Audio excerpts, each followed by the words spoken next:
All right, guys, what's going on? Welcome in. So in this one, I'm joined by my buddy Boy Green, Paul Esden. Paul, what's up, dude? How are you? I am doing phenomenal, man. This is so cool. Jetscentral. I'm in Jets royalty, a Hall of Famer. I mean, this is beautiful, man. Yeah. Dude, yo, real quick, all of his links are down below in the description box, Instagram, Twitter, YouTube, heavy.com as well. But Paul, dude, first question, man. OTAs full swing. I get that it's voluntary. A lot of it's 7-on-7, not much contact, everything like that. But what's your like number one key takeaway from the limited stuff that we've seen so far? Zach Wilson's the most inaccurate quarterback of all time. He's a bust. Boom. I mean, how is that not the take based on the stupid order? How in the hell is that out there in the ethos right now? Oh, Zach Wilson's inaccurate. He was inaccurate last year. How the hell is this the narrative being spun out there? I mean, it's ridiculous. Whether Zach Wilson threw 5 passes, let's put him in the Hall of Fame. Canton, move over, like all of it. Like you just said it right there. And I think you have the beautiful take on it because that's it.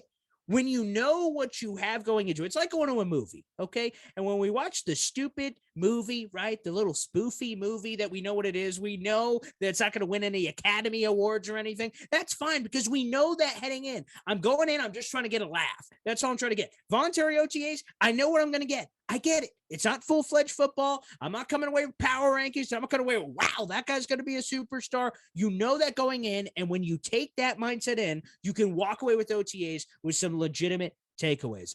A couple of things that I'm looking for. Now, unfortunately, we're not seeing Mekhi Becton, obviously. He's going to be back for mandatory minicamp, which we're looking forward to coming up here soon. But in terms of just OTAs, I would love to see how Mekhi Becton looks. So are some of the injured guys, but those guys are not coming back, obviously, with voluntary. But it is just kind of, you know, I'll take the bait. Zach Wilson, baby, throwing it around. Now, I'm not overreacting to accurate this or accurate that. But just seeing Zach Wilson out there, second-year quarterback. We've heard all the hoopla, going to concert tours, going over here, doing this with the babes at the the beaches and all that. That's a lot of fun. But seeing how Zach Wilson kind of operates the huddle, how he kind of commands things, how he's looking with all his new toys, which obviously there's a lot of them. So it's a good first problem to have. So just kind of seeing how Zach Wilson kind of moves and grooves is now a professional. First year is kind of a whirlwind. Second year, now he's a professional quarterback expected to make a quantum leap. We'll see how big that is, obviously, this season. Yeah, dude, 100%. I think you hit the nail right on the head where it's like, at the end of the day, it's voluntary OTAs. You know, we're like a month away from the 4th of July. We don't start playing meaningful football until, September here. So I kind of expect Zach Wilson to be up and down, have some good days, bad days, good throws, bad throws, that kind of mix. I'm not really expecting him to go be Josh Allen or Aaron Rodgers. But at the same time, if he is we've seen that report basically saying, that he's been inaccurate and he's been struggling in this and that. But it's like, again, it's just, even if he is, right, it's just June. It's not to me that big of a deal. And it's not like he's a 10-year vet. Like Garrett Wilson's a brand new face, Breece Hall, new members on the offensive line, brand new tight end room. Like there's going to be a learning curve. So for me, I'm not going to, really put a lot of stock and really invest a ton into the voluntary OTA storylines. But with that said, of course, we do want everything to be positive moving forward. But Sure, yeah. What are really your kind of expectations? I'm not really looking for like a win-loss. If you have a win-loss, I don't want to put you on the spot. Record projection. But what are your like main expectations for the upcoming season? Jetscentral, come on, let's be honest with me. You are trying to put me on the spot. You're trying to get me to say a hot take. You're trying to put my crazy face in that thumbnail saying, wow, can you believe what this guy said? You need the clicks. You need the money. You've got a wonderful girlfriend. You're trying to pay the bills and put food on your table. Of course, you're trying to get the hot take out of me. And you know what? I'll take the bait. I will say this. I will go with the same record prediction that I did live. And I will say this. A couple of weeks ago when the Jet schedule came out, what I wanted to do, despite the fact apparently it was leaked early, and I heard it was leaked early and I looked away because what I wanted to do is as soon as it is officially live at 8:00 and, all the shows get it and everything, I wanted to go live on the YouTube channel and I just wanted to react to it live. So I did not look at it when it leaked. I ignored it. I said, up. Not going to look at it. And at 8 o'clock, I'm going to throw it in front of my face, and we're just all going to react to it together live. The fans, I'm sure, saw it as soon as it came out. And then I went through it, and at the end of the show, I predicted it. Went piece by piece through, and I got somewhere, and I believe it was 9-8 or 8-9. We got to all get used to that with 17 games, but it was like 9-8. We'll settle there as that being a record prediction. For me, how I look at this thing is this is a quarterback driven league. So while some of these games may appear tough in that first 9, right? You got the 2 home divisional games, Buffalo, New England, which are tough, and Jets are 0-12 in the division over the last 2 years. So they got some work to do before we can project anything. Then the AFC North up there as well. I believe the Jets can be in that ballpark. I believe that's where they can be. Zach Wilson has to take the lead. What does that look like? In the famous words of Chris Farley and the Tommy Boy, no idea. But we're going to have to just see what becomes of it. I've got no freaking clue what that's going to be. Is he just going to take the world by storm and Patrick Mahomes has arrived? Or is he just going to be just a average quarterback, Alex Smith-ish, and he just has a lot of talent around him? He's just solid, and maybe that's good enough to win a bunch of games. That's what I think. I think the talent is so improved around him, both offensively and defensively, that if he's just a run-of-the-mill guy, they should be a decent offense. And you talked about in one of your recent videos, I think it was the Ogunjobi Quan Alexander, about your realistic jump for the defense of jumping like 10 spots. That's what you're hoping for, because they were like, you can't get worse, because I guess that's the benefit of being 32. I never thought about that. Got to use that as a future motivational speech tactic.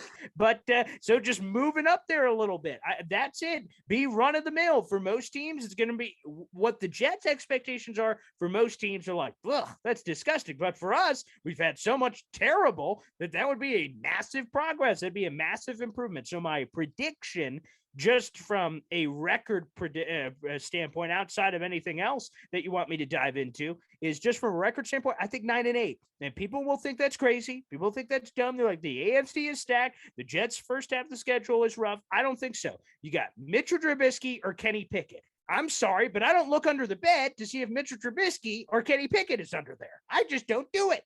Jacoby Brissett, probably.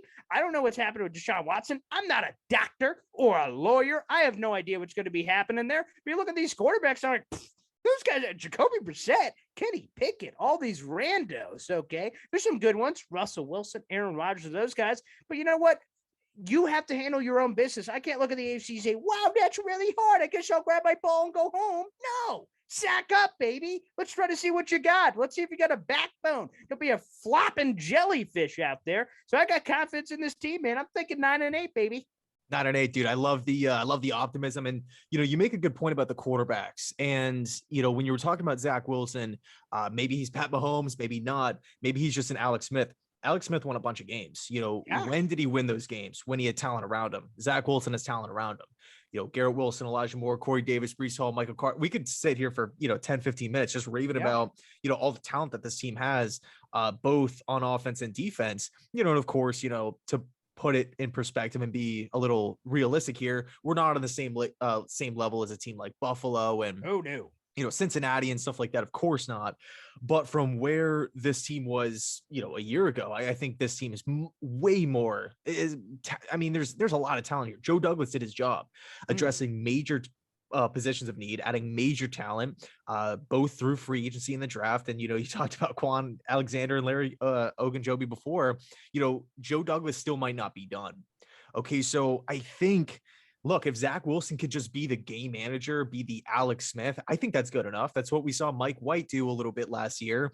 Outside of the Bengals game where he threw for 400, and, even Joe Flacco, you're not throwing 4 picks. You're not, hardly, completing passes, right? Where it's like a 40 or 50% completion percentage. Like if you're putting the ball in play, you're managing everybody around you, you're picking up first downs and you're scoring points. You're probably going to be in a much better situation in fourth quarters, as opposed to, like we saw a lot last year, down 14-0, down 2 scores, down 3 scores at halftime. And it's like, well, now we have to abandon the game plan and just, throw stuff against the wall and see what sticks in the second half. Sometimes it works, sometimes it didn't. But, I think that was a really good point about the whole game manager, Alex Smith thing that you brought up.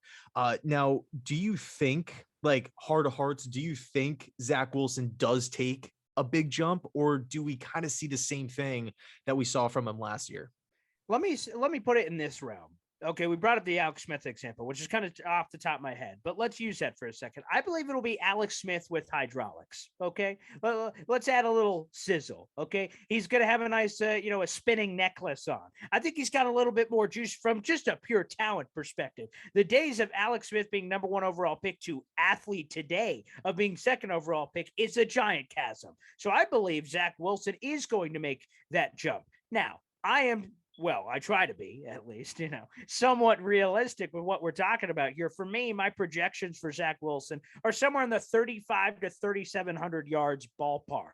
Touchdown interception ratio around, 2-1, essentially, like 23, 24 touchdowns with passing and rushing combined, and then hovering around 10 interceptions or 10 total turnovers. I mean, that's what you want to shoot for. So a quasi 2-1. And again, 35 to 3,700. Is this what we talked about earlier? Remember the theme. It's like I'm like a comedian. I keep coming back to that punchline of like my check-ins to my savings, that Kevin Hart line from a couple years ago. I go back again. What we see is, wow, this is pretty good. Other teams, 35, 3,700 yards. Quarterbacks nowadays are not just throwing for 4,000 yards. They're throwing for 5,000 yards. And for the Jets, they've only had one quarterback ever throw for 4,000 yards. That was Joe Namath, a 14-game season. So 35 to 3,700 to one team is trash. To us, it's treasure. That'd be one of the best Jets single season passing performances of all friggin' time. So I'm expecting a modicum of a jump. Is cutting back the turnovers, seeing what we saw at the back end of last year, but just a little bit more sizzle, more of those throws. The Tampa game in a nutshell, but just kind of stretched more to get more opportunities of those wow plays that obviously Zach Wilson is capable of. He's got a great arm. He just needs to be able to use that in situational football on top of kind of reining in the turnovers. Yeah, dude, absolutely. Even that first half against the Eagles, I think was a good kind of example. Touchdown. Exactly. Yeah. Just completing passes, intermediate, short, just bam, bam, bam, like just running the offense effectively, kind of looking like a veteran out there. But out of all of the new faces, DJ Reed, Conklin, Uzama, Tomlinson, I mean, again, the list goes on and on here. Who's the number one player that you're most excited for? The fact that we have choices is just spectacular because on my show, you were talking about Tyler Conklin. I'm like, yeah, man bun. Yeah, Thor reincarnated here in New York. This is nice. He's got some chutzpah. The one that I've been saying since the beginning of the offseason, so I'll throw this one out, is Uzama. I love Uzama. I love the size. I love the potential. And the thing that speaks to me is, I say no disrespect to Andy Dalton, but I guess as soon as you say no disrespect, it is immediate disrespect. But I mean, when you look at the first batch of his career, Seiji Uzama was just kind of buried. I mean, there was a really great AJ Green, and I love AJ Green, but like there wasn't there. When he got the souped up quarterback with Joe Burrow, who I believe has a much higher ceiling, going out on a limb there, than Andy Dalton, who was a former 2nd round pick at a TCU. I feel like that juice, all of a sudden you saw the pops of what Uzama can be consistently for an offense. So you bring that over. And again, the Jets have this weird first world problem where they're 4 deep at wide receiver, they're 3 deep at tight end, they're 2 deep at running back. So we'll see if he can have the kind of impact where he will be able to pop in the way that I think with size and everything. And of course, he has to stay healthy. He has been a player that has not, historically speaking, stayed healthy throughout his career. CJ Uzama is certainly one I have circled. And, out of all the new, and then I got to throw one on defense. Let's throw one on defense there. Ooh, baby. God, there's so many. I mean, how can you not go with DJ Reed Jr.? That's one of the coolest stories I've heard. One of the videos I grabbed from way back when was Robert Saleh saw this DJ Reed guy way back in San Francisco. Remember, he started on San Francisco, gets dumped, goes over to Seattle, and then ultimately he comes back over here. Robert Saleh, when he says he saw DJ Reed, this 5'0" corner, he's like, this guy's a slot guy exclusively. And then ultimately, DJ Reed proves him wrong. Not only plays slot, but can also play the outside and proves from his advanced metrics he could be one of the best corners of football. And when he gets hurt, Seattle tries the classic roster move of cutting him, trying to sneak him through waivers so they could get him back. And unfortunately, Seattle was paying attention. They went, thank you very much. They scoop him up, and he turns into this wonderful player there in Seattle, and now he's here. he just has a chip on his shoulder. And as a fellow vertically challenged guy who's 5'2" on a slanted hill, I got to be honest, he's a guy that I got to root for. He's a guy I'm like, hey, baby, look at DJ Reed. Look at him fighting out there. And when you look at the contract, obviously he's starting at one of the outside corner spots. On the other, he's got Sauce Gardner. I don't know, man. I'm juiced up. I love DJ Reed, Uzama. And again, the fact that we have choices to your question is beautiful, Jet Central.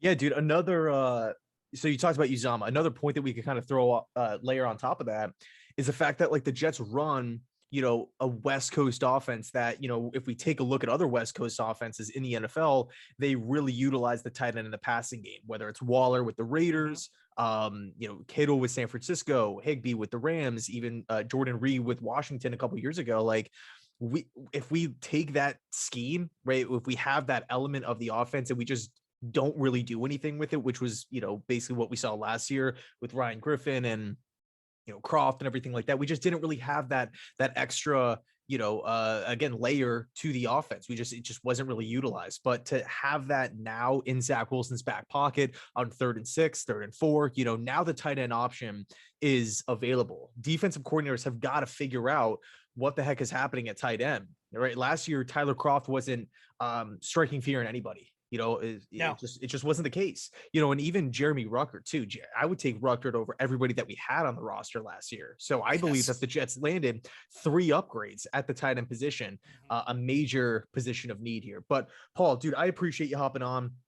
Really, really do. I know you're a busy guy, so I'll let you go, dude. Let everybody know where they can find you. Okay. Branding, baby. At BoyGreen25 everywhere. Facebook, the Twitter, the Gram, and of course on YouTube. Okay, I'm trying to catch up to this Jet Central guy, this handsome hunk in front of you. Okay, I'm trying to get some of that action going on. YouTube.com/BoyGreen25. We do fun guests, live streams, and some of the pre-recorded videos as well. So we try to have a nice collection plate, a little buffet for you. Dabble where you'd like with the YouTube channel. So you guys can find me in all those wonderful places. So like and subscribe, baby. Yeah, and I believe that you said, because we were just over on your show, I believe you said that you're gonna have Conklin on your show. I could be wrong. That's true. I got to pump it up now. Now that it's happened, yes.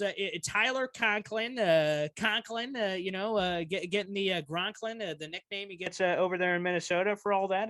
We're all trying to find the next baby Gronk and all these Gronk things. Yes, he is scheduled to join the channel. He's of course going to be promoting and talking about his wonderful football camp, a free football camp he does for kids, which is cool. And of course, we got to dabble in some of his new Jets affairs with his new quarterback. He had a really interesting answer. I remember when he was first signed, he said one of the reasons he wanted to come to the Jets is play with a young quarterback, and he identified Zach Wilson as a guy he wanted to play with. And I'm kind of like, wow, what a bold thing to say. So we're going to dive in with some of that with Tyler Conklin later this week. Flex on him, baby. Flex on him. Yeah, dude, I'll definitely be tuning in. But Paul, I appreciate it, man. Thanks so much. Appreciate you, pal. Cool. Thanks so much for watching. And as always, go Jets.